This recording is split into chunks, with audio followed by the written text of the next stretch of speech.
नया वित्त वर्ष चालू हो चुका है। इसका साथ ही कई नियमों में बदलाव भी लागू हुए हैं। इनका असर आपकी जेब की खरीदारी और निवेश पर पड़ सकता है।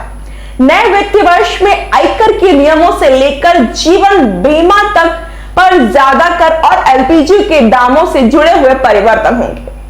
नमस्कार, मैं सीएल भारद्वाज, न्यूज़ टीवी देख रहे हैं आप। सबसे पहले हम बात करते हैं नई कर व्यवस्था की। इस साल फरवरी में पेश हुए बजट में वित्त मंत्री निर्मला सीतारमण ने आयकर व्यवस्था को लेकर अहम घोषणाएं की थी। 1 अप्रैल 2023 से नई कर व्यवस्था लागू हो गई है। हालांकि करदाताओं के पास पुरानी कर व्यवस्था को भी चुनने का विकल्प रहेगा। नई कर व्यवस्था के तहत कर में छूट की सीमा बढ़ाकर 7 लाख की गई है। पहले यह छूट 5 लाख सालाना की आय पर थी। दवाई होंगी 12% तक महंगी।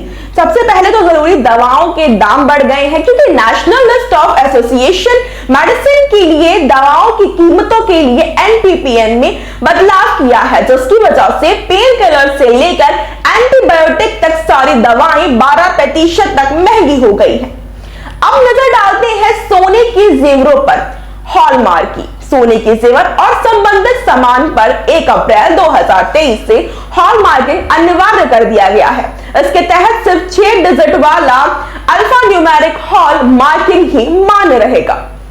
अब हॉलमार्क यूनिक आइडेंटिफिकेशन के बगैर आभूषणों की बिक्री नहीं की जा सकेगी। पहले HUID 4 अंकों का होता था।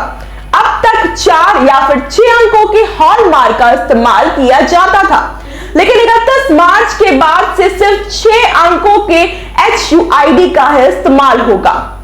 सिगरेट, नकली ज्वेलरी और खिलौने भी महंगे हुए। बजट में ऐलान किया गया था कि कुछ सिगरेट पर 16% कस्टम ड्यूटी बढ़ाई जाएगी, या नहीं कुछ सिगरेट ब्रांड की कीमतों में इजाफा देखने को मिल सकता है। इसके अलावा नकली ज्वेलरी, गोल्ड बार से बनी चीजें, प्लेट नंबर जैसी चीजें महंगी हो जाएंगी, क्योंकि उन पर ड्यूटी बढ़ाने का प्रस्ताव बजट में दिया गया है। सरकार ने चांदी की ईंटों यानी सिल्वर पर भी एग्री एंड डेवलपमेंट सेल्स को 2.5% से बढ़ाकर 5% तक कर दिया है। मोबाइल और टीवी दोनों सस्ते हो सकते हैं। देश में मोबाइल फोन की मैन्युफैक्चरिंग को बढ़ावा देने के लिए सरकार ने कैमरा लेंस पर कस्टम ड्यूटी को खत्म करने का प्रस्ताव दिया था। इसके अलावा टीवी चैनल्स के ओपन सेंस मार्क पर लगने वाली कस्टम ड्यूटी को 5% से घटाकर 2.5% करने का प्रस्ताव दिया था। इसका फायदा ग्राहकों को मिलेगा या नहीं, यह कंपनियों पर निर्भर करता है। अगर यह फायदा देते हैं तो टीवी और मोबाइल सस्ते हो सकते हैं। यूपीआई लेन देन भी महंगा होगा। 1 अप्रैल 2023 से यूपीआई से लेन देन करना भी महंगा हो गया। National payments corporation of India ने बताया कि प्रीपेड पेमेंट इंस्ट्रूमेंट्स पर पीपीआई इस्तेमाल से यूपीआई भुगतान करने पर 1.1% फीस लागू की गई है। यानी केवल व्यापारिक लेन देन के मामले में 2000 से ज्यादा की राशि पर यूपीआई ट्रांजैक्शन फीस लगेगी, लेकिन इसका उपभोक्ता पर कोई असर नहीं पड़ेगा। वहीं दूसरी तरफ बैंक से बैंक में होने वाले यूपीआई भुगतान पर भी ये फीस लागू नहीं होगी। नजर डालते हैं अब सिलेंडरों के दामों में कमी की। पेट्रोलियम और तेल विपणन कंपनियों ने शनिवार को तत्काल प्रभाव में कमर्शियल एलपीजी सिलेंडर के दाम 91.5% रुपए कम करने का ऐलान किया। दाम में ताजा कमी के बाद दिल्ली में 19 किलोग्राम के कमर्शियल एलपीजी सिलेंडर की कीमत 2028 हो चुकी है। हालांकि इन कंपनियों ने 1 मार्च को कमर्शियल सिलेंडरों की कीमत 350.5 रुपए प्रति यूनिट की बढ़ोतरी की थी। वैसे अभी घरेलू सिलेंडरों की कीमतों में कोई कमी नहीं की गई है, लेकिन इन सिलेंडरों के दाम 1 मार्च को 50 और 1 जनवरी को 25 रुपए बढ़ा दिए गए थे। गाड़ी खरीदने और सड़क यात्रा पर भी खर्च बढ़ाया गया है। नए वित्त वर्ष से गाड़ी खरीदना भी महंगा हो गया है। अप्रैल में टाटा मोटर्स, हीरो मोटोकॉर्प और मारुति ने अपनी गाड़ियों के दाम बढ़ाने की घोषणा कर दी। होंडा कोर्स इंडिया ने भी बताया कि सेडान और होंडा अमेज की कार भी महंगी होने जा रही हैं। इन कंपनियों ने कहा कि 1 अप्रैल से गाड़ियों के दाम बढ़ जाएंगे। इसके अलावा 1 अप्रैल से कुछ जगहों पर सड़क यात्रा भी महंगी होने की बात हुई थी। मुंबई पुणे एक्सप्रेस वे पर टोल टैक्स बढ़ा दिया गया है।